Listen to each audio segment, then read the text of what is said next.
सरकार की जय। श्री भागवत भगवान की जय।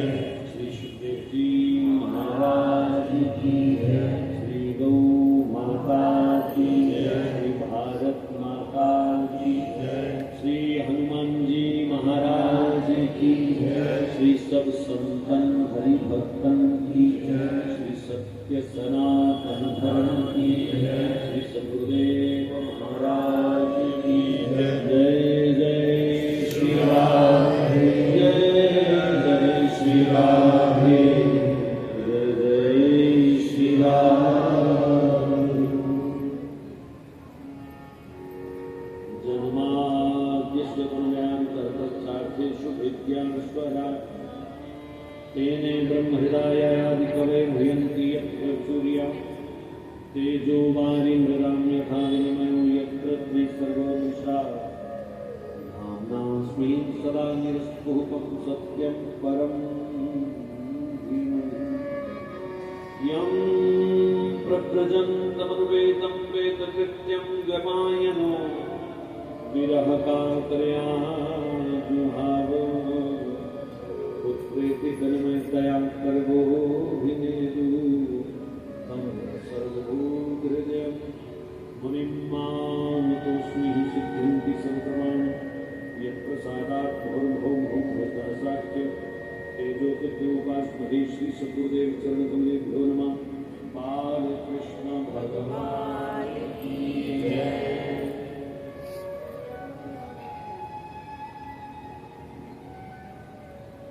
मां भागीरथी के पावन तट पर विराजमान परमहंस महामुनि श्री सुखदेव जी महाराज परीक्षित को वामन भगवान की कथा का सुंदर दर्शन करा रहे हैं।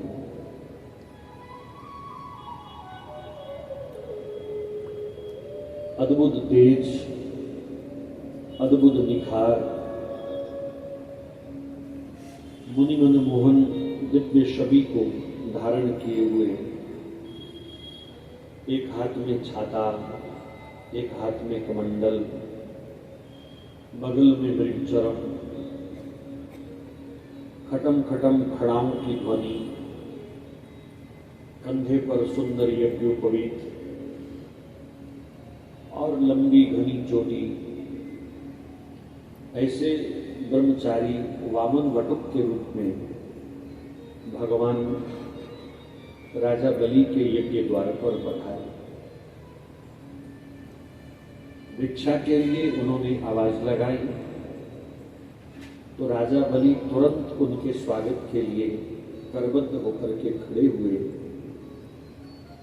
और बड़ा सुंदर उन्होंने स्वागत का भाव प्रस्तुत किया।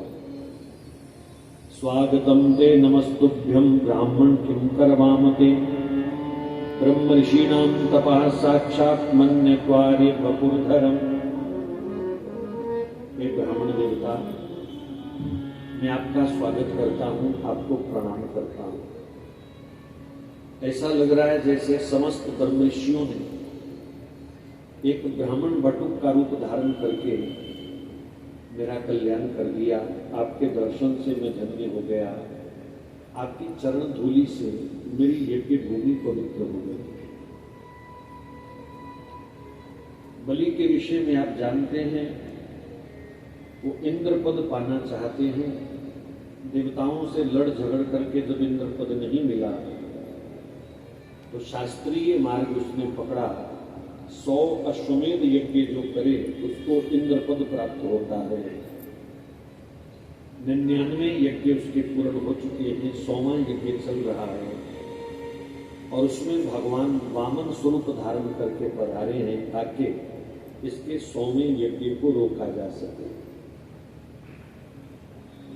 यज्ञ रोकना अपराध है।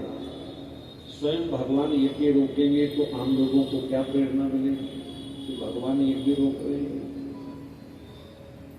लेकिन यहां संतों ने समाधान दिया, यज्ञ पूर्ण होने से पहले ही भगवान ने मन ही मन बलि को आशीर्वाद दे दिया वर्तमान इंद्र का कार्यकाल जब पूर्ण होगा तो अगला इंद्र मैं तुम्हें बनाऊंगा। जो फल यज्ञ पूर्ण होने के बाद मिलना था वो 100वां यज्ञ पूर्ण होने से पहले ही भगवान ने वो वरदान उसको दे दिया।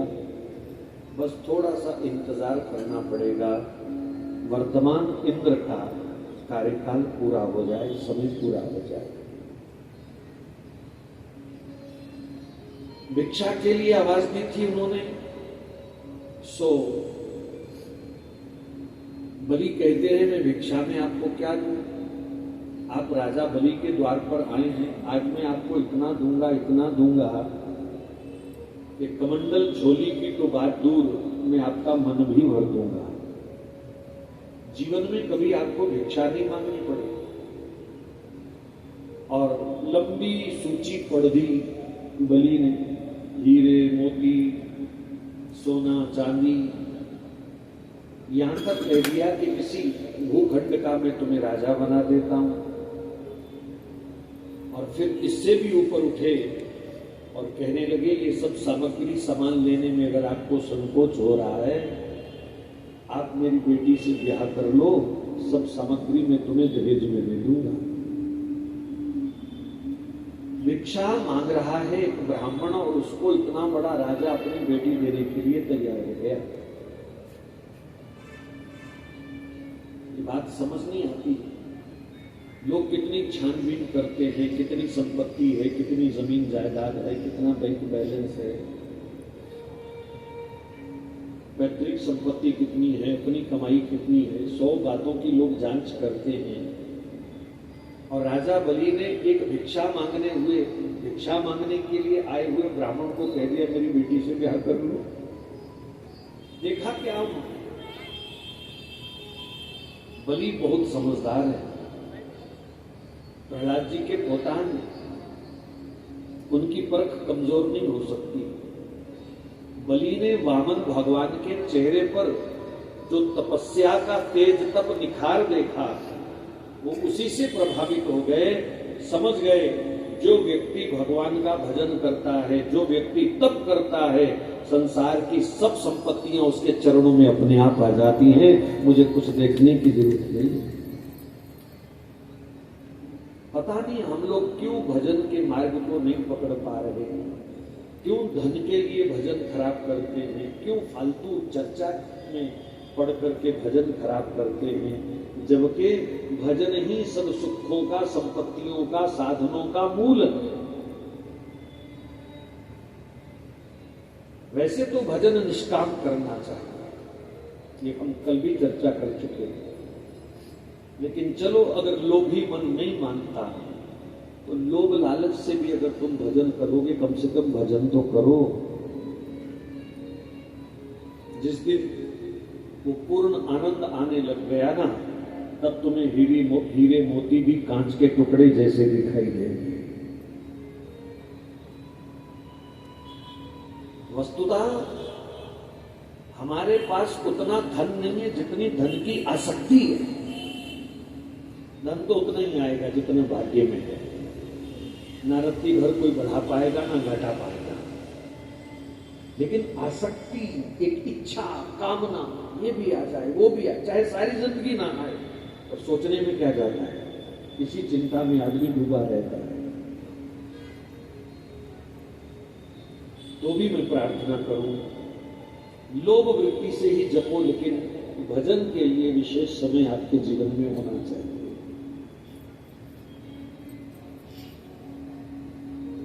तो राजा बलि ने यही देखा कि इनके चेहरे का जो तेज तप निखार है, लगता है ये बहुत तपस्वी बालक है, बहुत भजनानंदी बालक है।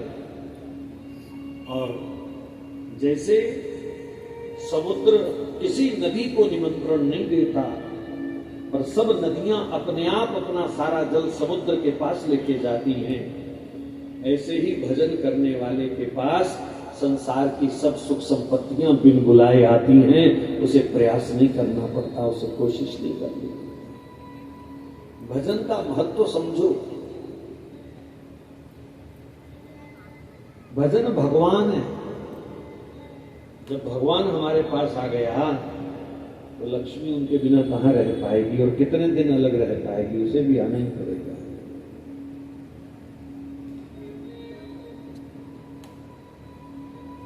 हमने ऐसे ऐसे महापुरुष महात्मा देखे अपने बाल्यकाल में। महाराज 10 रुपए बैग में नहीं है और 100 कुंड के यज्ञ शुरू कर देते हैं जिसमें कई लाखों का खर्च होना है। 10 रुपए जेब में नहीं है और बड़ी बड़ी कथाओं का आयोजन कर बैठते हैं। एक विश्वास कि जहां भगवान आएगा वहां लक्ष्मी अपने आप आएगी। और आज तक मेरे जीवन में कोई भी किसी का आयोजन ऐसा धर्म का असफल नहीं हुआ, एक भी आयोजन असफल नहीं हुआ।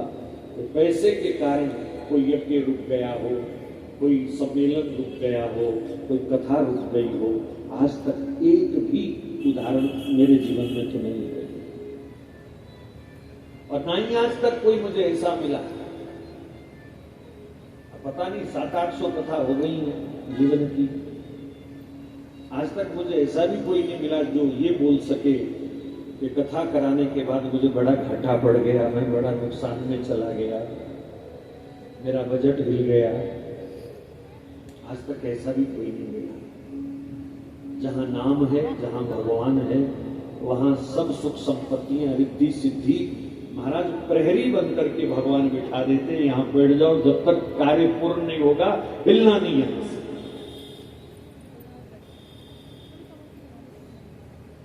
तो भजन पर भरोसा रखो। कोटिम त्यक्त्वा हरिम भजेत। करोड़ जरूरी काम छोड़ के भी सबसे पहले भजन करना चाहिए। करोड़ जरूरी काम।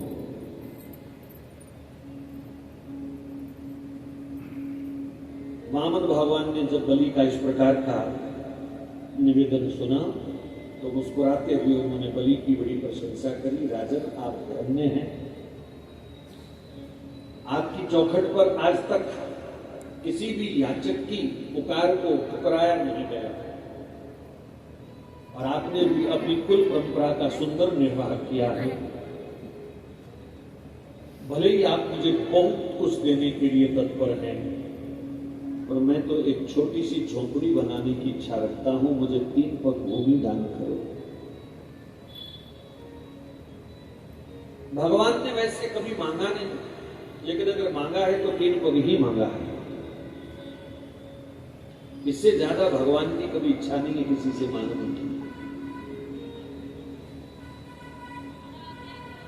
3 पग भूमि दान करो। बलि ढाका मार करके हंसने लगे। मैं आपको राजमहल दे सकता हूं, आप राजा की भांति रहो सुखपूर्वक, ये क्या 3 पग भूमि की मांग कर रहे हो? वामन भगवान ने कहा, देखो, संपत्ति भजन में सबसे बड़ा विघ्न है।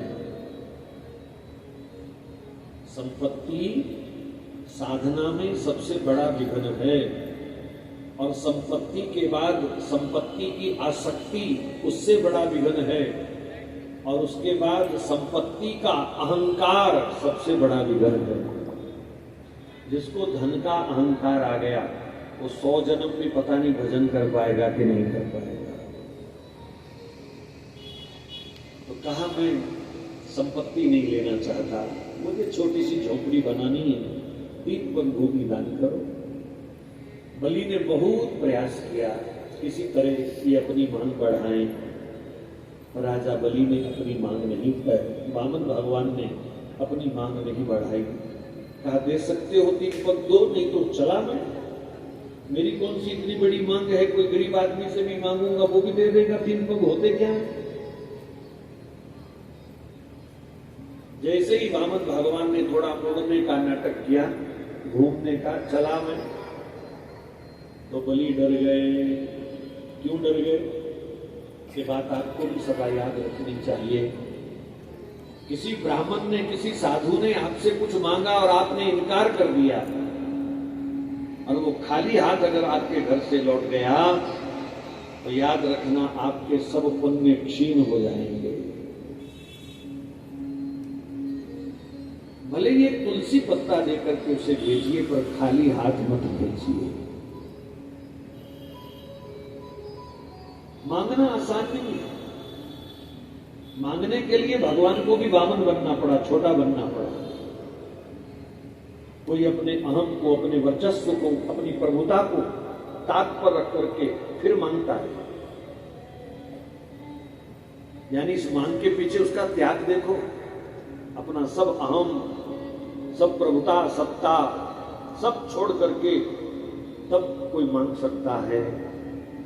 और उसको अगर हम इनकार करते हैं तो हमारे पुण्य क्षीण होने का पूरा पूरा चांस है।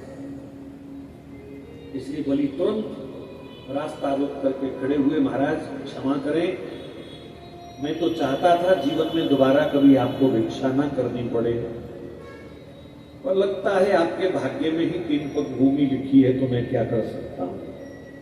जाओ, जहां से इच्छा हो 3 पग भूमि नाप लीजिए। वामन भगवान ने कहा पहले संकल्प करो। संकल्पात जायते सिद्धि। संकल्प पूर्वक दान करना चाहिए। मन में दृढ़ संकल्प लेकर के फिर घोषणा करनी चाहिए, और फिर प्राण भी चले जाएं तो वो संकल्प टूटना नहीं चाहिए। हो सकता है बीच में आपकी परीक्षा हो, आप परखे जाओ, लेकिन आपका संकल्प अगर दृढ़ है तो भगवान आपके संकल्प की अवश्य पूर्ति करेंगे। विशेषकर परमार्थ के संकल्प, जन कल्याण के संकल्प, जिसमें आपका कोई व्यक्तिगत निजी स्वार्थ नहीं है, ऐसे संकल्पों को तो गोविंद अवश्य पूर्ण करते हैं।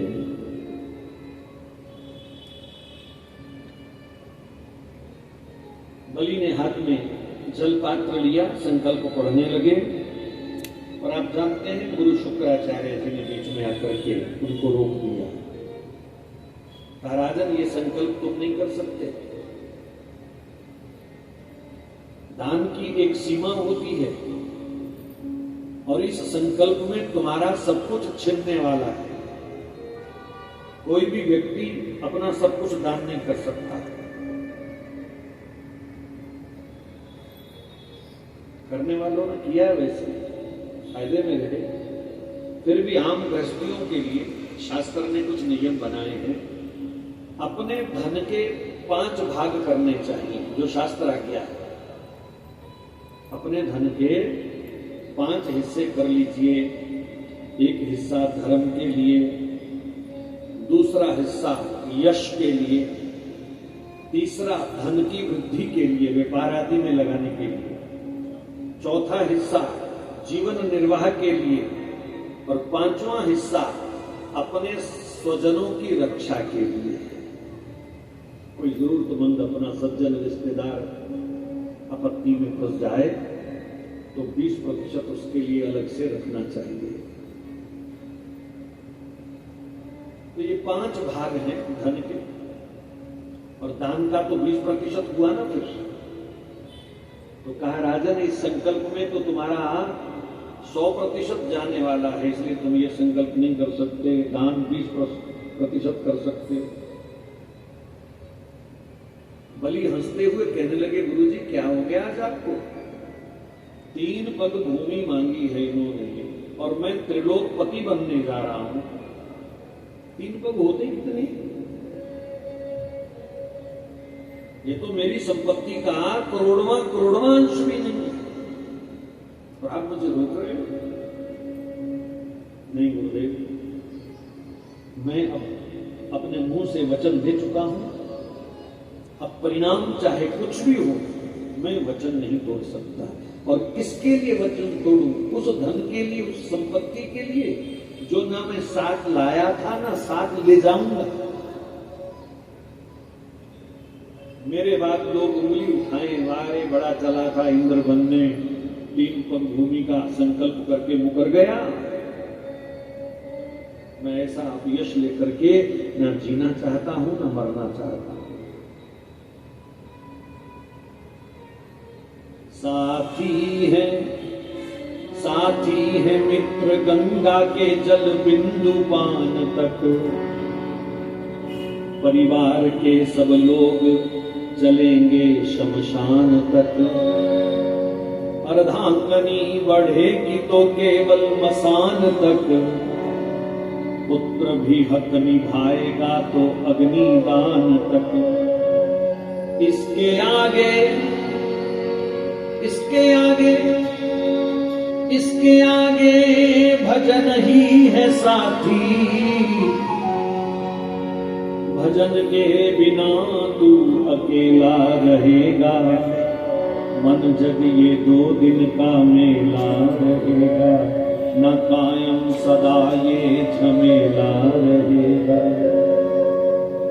कहता है ये धन एक दिन आएगा मेरे काम।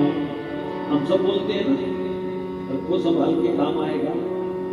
कहता है ये धन एक दिन आएगा मेरे काम। पर ये तो बता धन भला हुआ किसका गुलाम। समझा गए उपदेश हरिश्चंद्र कृष्ण राम। धन नहीं रहता फकत रहता है उसका नाम। मरते वक्त तेरी कमर में न ढेला रहेगा। मन जग ये 2 दिन का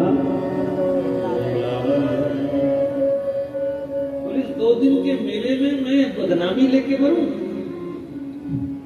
3 तो भूमि का मैं संकल्प पूरा ना कर पाऊं, ये कैसे हो सकता है।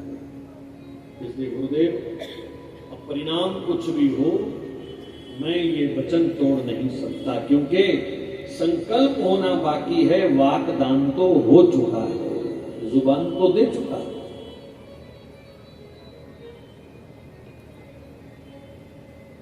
शुक्राचार्य जी को परिचय देना पड़ा। ये जो 2.5 फुट का बौना खड़ा है ना तेरे सामने,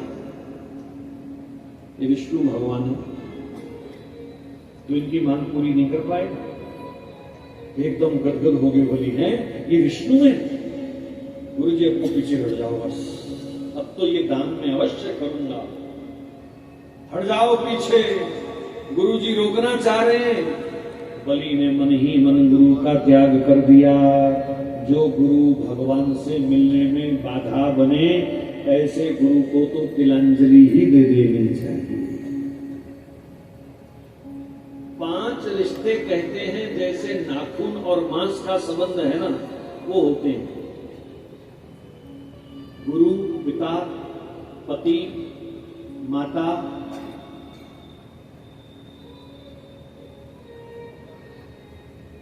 भाई। जैसे नाखून से मांस अलग नहीं होता, ऐसे ही 5 रिश्ते करे गए।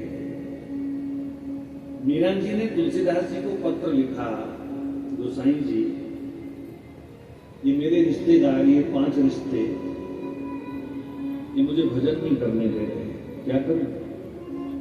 भजन छोड़ूं कि इनको छोड़ूं? तो तुलसीदास जी ने चिट्ठी भेजी वापिस मीरा को। कहा जाके प्रिय ना राम बदेही। तजिए ताही कोटि बैरी सम। यद्यपि परम स्नेही। जो भगवान से तुमको दूर करे, जो भगवान से प्रेम नहीं करते, वो कितने भी करीबी रिश्तेदार क्यों ना हो, उनको करोड़ों दुश्मनों के समान समझते हुए उनका त्याग कर देना चाहिए। महाराज पति का त्याग कर दूं, माता पिता का त्याग कर दूं, क्या कहेंगे लोग, ये मीरा क्या कर बैठी? तो तुलसीदास जी ने उदाहरण दिए। तजो पिता प्रहलाद, विभीषण बंधु, भरत महतारी। बलि गुरु तजयो कंत ब्रज वनिता। भई मुद मंगलकारी। प्रहलाद ने पिता का त्याग कर दिया, विभीषण ने अपने भाई रावण का त्याग कर दिया। भरत जी ने कैकेयी को दोबारा मां नहीं बोला, जब उसको पता चला कि इनके कारण श्री राम बन गए हैं, मां नहीं बोला दोबारा। मुंह नहीं लगाया।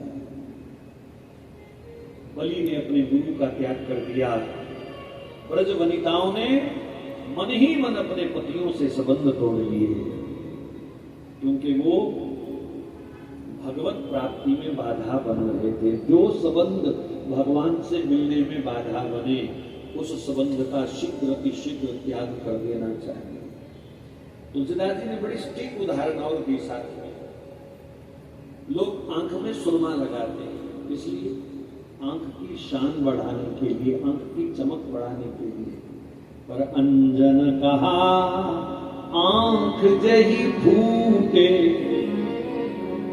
उस अंजन को रख के क्या करना, उस सुरमे को रख के क्या करना जो आंख ही फोड़ दे, जो आंख को ही खराब कर दे। तो ऐसे रिश्तों को भी संभाल के क्या करना जो आपका ब्रह्म संबंध बिगाड़ दे, जो आपकी वैष्णवता बिगाड़ दे। महाराज आपको बहुत सारे लोग मिलेंगे, ठीक पैग लगाला यार, बस तेनू मेरी सौ। ऐसे आदमी का पितृपक्ष के बिना ही श्राद्ध कर देना चाहिए। जो आपकी वैष्णवता भंग करे, जो आपका धर्म भ्रष्ट करे, जो आपके भजन मार्ग में बाधा उत्पन्न करे, ऐसे लोगों से तुरंत संबंध विच्छेद कर लेना चाहिए, चाहे वो कितने भी करीबी रिश्तेदार क्यों ना हो। तो ये गोस्वामी तुलसीदास जी महाराज का मीरा जी को सुझाव था। और उसके बाद फिर मेरो कोई नहीं रोकन हार मगन भई मीरा चली। फिर मीरा जी ने मुड़ के पीछे नहीं देखा। क्यों जी, मीरा जी की बदनामी हुई क्या? ये सब त्याग करने के बाद आज मीरा का नाम ले लेकर के बड़े बड़े वैष्णव संत अपना हृदय पवित्र करते हैं, अपनी साधना शुद्ध करते हैं। तो बलि ने त्याग कर दिया। संकल्प पूरा करने के लिए शेष मंत्र पढ़े जाने लगे। कहते हैं शुक्राचार्य जी मक्खी बन करके वो जल पात्र की टोंटी में जाके बैठ गए। वो टोंटी वाला लोटा होगा ना, ऐसा होता है जो, और संकल्प का जल नहीं गिरने दे रहे। तो भगवान ने पहले तो बलि को, शुक्राचार्य जी को कुछ नहीं कहा, चलो गुरु है, शिष्य को समझा सकता है, गुरु चेला का मामला है, मैं बीच में क्यों बोलूं। लेकिन अब भगवान को भी मौका मिल गया। बोले गुरु को तो नहीं रोक सकता, पर मक्खी तो हटा सकता हूं। तो भगवान ने कुशा का तिनका ऐसा जोरदार मारा उसमें टोंटी में, बेचारे शुक्राचार्य जी की एक आंख सदा सदा के लिए चली गई। शुक्राचार्य जी आज तक काना है, एक आंख उनकी बनी नहीं कहीं।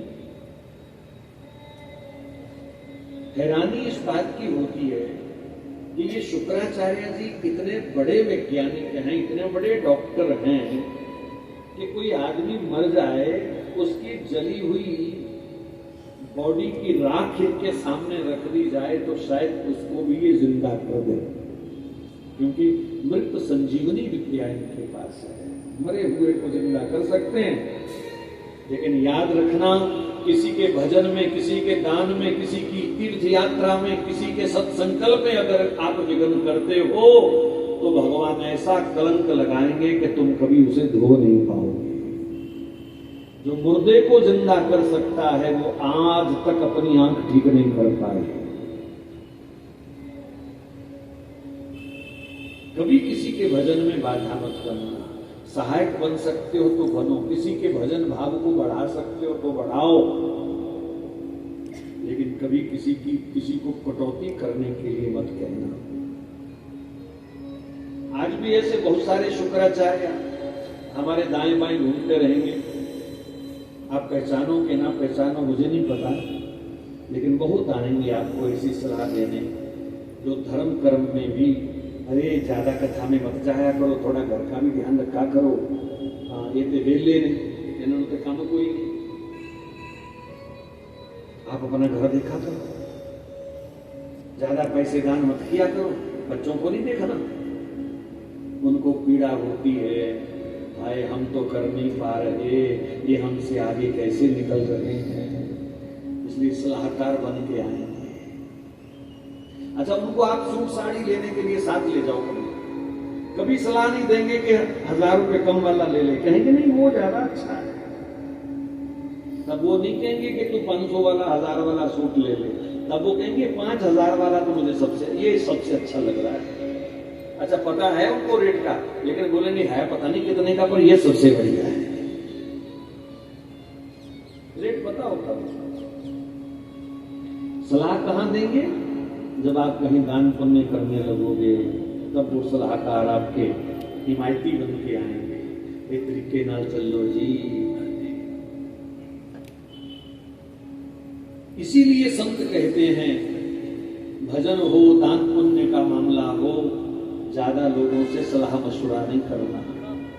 तीर्थ यात्रा करनी हो, कोई अनुष्ठान करना हो, तो किसी से सलाह मशुरा करने की जरूरत नहीं है। उस समय आत्मा को गुरु बनाओ, मन को चेला बनाओ, दोनों वार्ता करें, सलाह करें पक्की, और चुपचाप अपने परमार्थ का कार्य कर लो। किसी को खबर देने की जरूरत नहीं है, किसी से सलाह लेने की जरूरत नहीं। तो आंख खुड़वा करके शुक्राचार्य जी एक कोने में खड़े हुए। बलि का संकल्प पूरा हुआ और कहा प्रभु जहां से इच्छा हो 3 पग नाप लीजिए। और इतना सुनते ही भगवान ने वहीं खड़े खड़े विराट रूप धारण कर लिया। बोलो भक्तवत्सल भगवान। बलि को तो दान का नगद फल मिला महाराज। नगद फल क्या मिला? इधर संकल्प पूरा हुआ और उधर विराट स्वरूप का दर्शन हो गया। बड़े बड़े सिद्ध योगियों को जिस स्वरूप का दर्शन नहीं मिलता, बलि के दान से भगवान के विराट रूप का दर्शन हो गया। एकदम अवाक, थर थर कांप गए। उस दिव्य आनंदानुभूति में उनकी आंखों से झरझर अश्रुपात होने लगा। वैसे धन्य है बलि महाराज, भगवान की झलक सहन करना बस में है क्या हमारे? कभी कभी तो नाम गाते गाते दिमाग की नसें फटने लग जाती हैं। जिस दिन वो सामने आ गए क्या होगा उस दिन? जिस दिन वो असली रस, असली स्वाद कहीं आत्मा ने पहचान ली, उस दिन क्या होगा?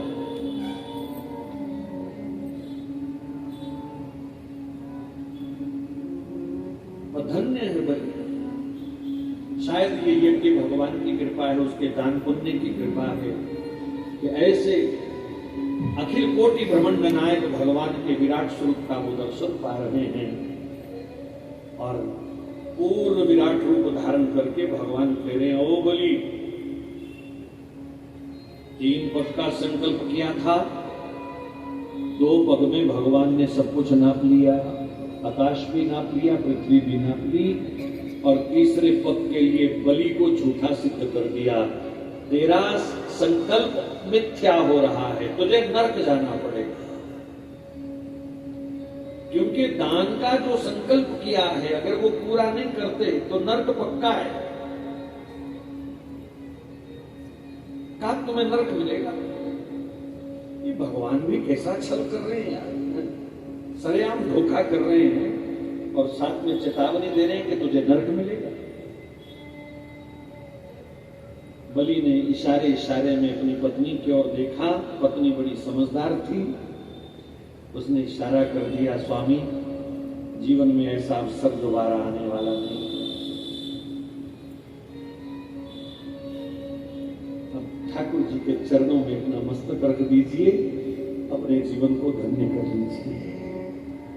बलि ने घुटने टेके, हाथ जोड़े, पदम तृतीयम कुरु शीर्षणी में निजम। प्रभु तीसरा चरण मेरे मस्तक पर रख दीजिए। राक्षसों ने हल्ला कर दिया, धोखा किया है नारायण ने, पकड़ो मारो। सब सेना खड़ी हो गई। बलि ने कहा, खबरदार, मेरे और भगवान के बीच कोई नहीं बोलेगा। सब सेना पाताल चली जाओ। अपनी सब सेना को बलि ने पाताल भेज दिया। राक्षसों के रहने का असली स्थान पाताल है। धरती मनुष्यों के लिए है, स्वर्ग देवताओं के लिए। ये राक्षस धरती पर क्या, स्वर्ग पर भी कब्जा करना चाहते हैं। आज भी यही वृत्ति है। सब राक्षस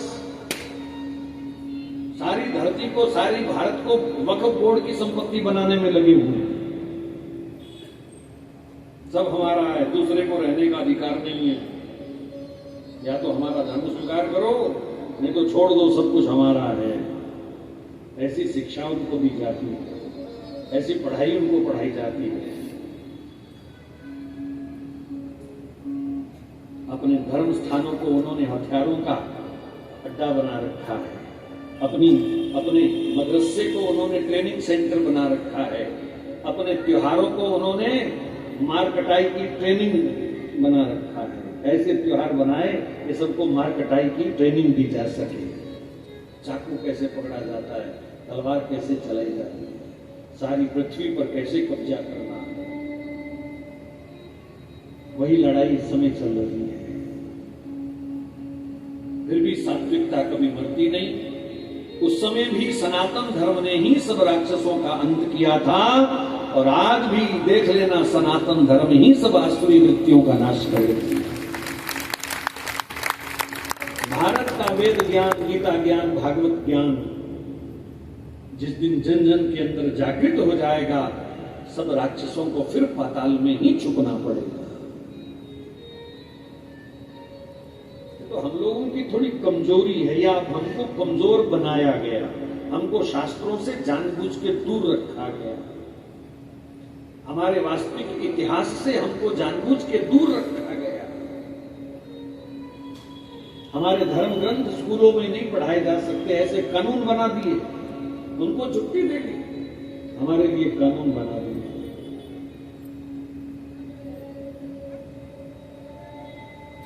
इस कारण एक बहुत बड़ा धोखा हुआ है सनातन जगत के साथ, और आज भी हिंदू समाज उस धोखे को पहचान नहीं रहा, उन धोखेबाजों को भी पहचान नहीं रहा।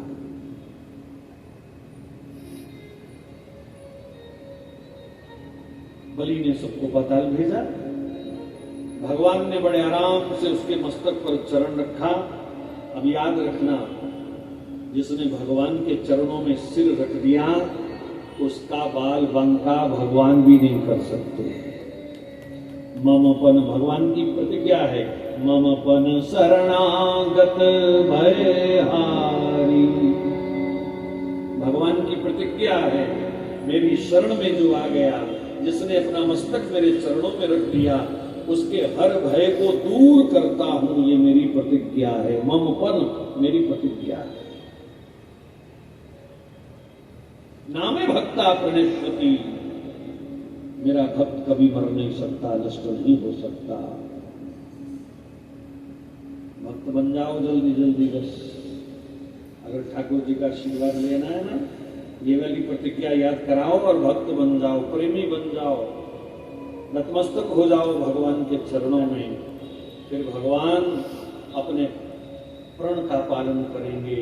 कौन्तेय प्रतिजानी नामे भक्ता प्रणश्यति। अर्जुन, पक्की बात कह रहा हूं तेरे को, मेरा भक्त कभी मर नहीं सकता, मेरे भक्त को कोई मार नहीं सकता। वो अपनी मौज करेगा, मेरी मौज में जिएगा, अपनी मौज करेगा। बलि के मस्तक पर भगवान ने चरण रखा, धरती फट गई और बलि सीधे सुतल लोक पाताल चले गए। देवताओं ने दुंदुभियां बजाई, नगाड़े बजाए, स्वर्ग पर अपना अधिकार कर लिया। पर भगवान वैकुंठनाथ अपने वैकुंठ में वापिस नहीं गए, वो भी बलि के पीछे पीछे पाताल चले गए। बलि को पाताल का राजा बनाया, सारे पाताल को अपार धन वैभव संपत्ति से भर दिया। जितना बलि ने दान किया था, उससे कई गुना भगवान ने उसको दिया, कई गुना। दान करने वाला कभी घाटे में नहीं रहता, लेकिन दान करते समय निष्काम भाव रखोगे तो ज्यादा फायदे में रहोगे। क्योंकि भगवान का नियम है, ये माम यथा प्रपद्यन्ते तांस तथैव भजाम्यहम्। हम जो व्यवहार, जो लेन देन भक्त मेरे साथ करता है, बिल्कुल उतना ही वैसा ही व्यवहार मैं भक्त से करता हूं। 3 कदम दिए थे उसने, भगवान ने भी 3 कदम का बदला दिया। संपत्ति के बदले संपत्ति, जमीन के बदले जमीन। तीसरे चरण में उसने अपना आप दिया था। सो भगवान भी उसके पहरेदार बन करके बलि के यहाँ द्वारपाल हो गए। बोलो चौकीदार भगवान। भगवान ने भी अपना आप दे दिया।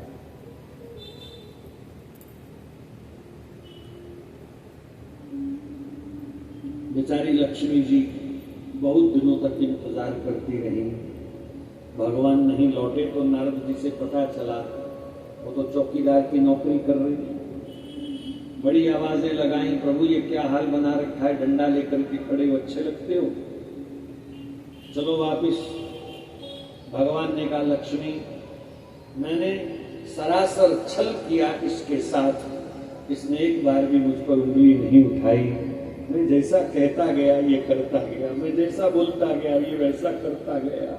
मेरे छल को भी इसने बड़ी विनम्रता से स्वीकार किया। अब मेरा धर्म नहीं है कि मैं इसको छोड़ दूं, मैं कभी भी इसका त्याग नहीं करूंगा। मैं तो यहीं अब नौकरी करूंगा इसकी पहरेदार बन करके। अब लक्ष्मी जी भी क्या करती, पति का इस प्रकार दूर रहना इतने दिन, और जिस हिसाब से भगवान बात कर रहे हैं उस हिसाब से तो कई युगों तक छुटकारा नहीं होगा। तब कहते हैं लक्ष्मी ने भी शतम वेश धारण किया। छलिया बन करके ये गए थे तो छलिया बन के मैं चलती हूँ, और राखी बांध करके उसको भाई बना लिया। और भाई ने जब कहा बहन क्या दूं तुम्हें, पहली बार आई हो घर में राखी बांधने, तो बहन जी ने चौकीदार को ही मांग लिया। बोलो लक्ष्मी नारायण भगवान की जय। अब आप जानते हैं बलि वचन के तो पक्के हैं, जो कह दिया सो कह दिया। अपने चौकीदार जी को विदा किया। सुखदेव जी कहते हैं लक्ष्मी हाथ पकड़ करके खींच रही है भगवान को, पर भगवान बार बार मुड़ मुड़ करके बलि की ओर देख करके आंसू बहा रहे हैं। उनका बिल्कुल मन नहीं मान से जाने।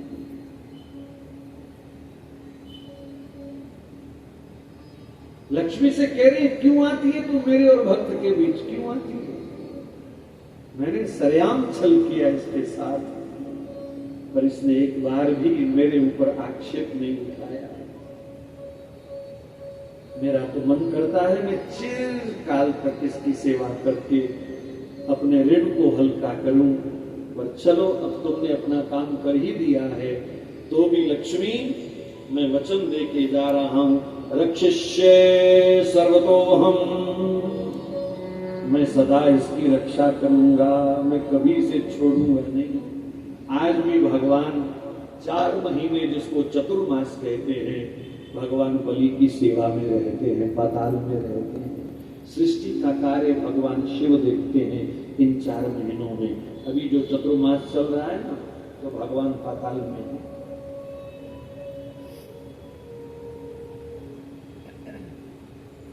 इससे बढ़कर के क्या रक्षा हो सकती है भक्त की? इससे बढ़कर के भगवान कौन सा ध्यान रखे हमारा, बताओ ना। तन मन धन, यही 3 कदम है भैया, इन्हीं को 3 कदम कहा गया।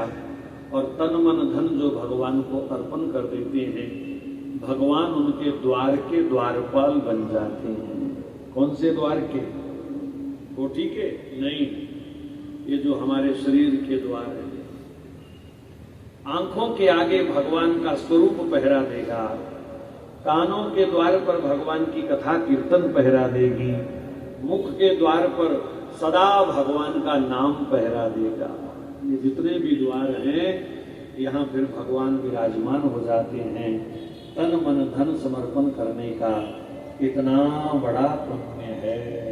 बोलो भक्तवत्सल भगवान की जय। राधे राधे गोविंद गोविंद राधे राधे राधे गोविंद गोविंद राधे राधे राधे गोविंद गोविंद राधे राधे राधे गोविंद गोविंद राधे राधे राधे गोविंद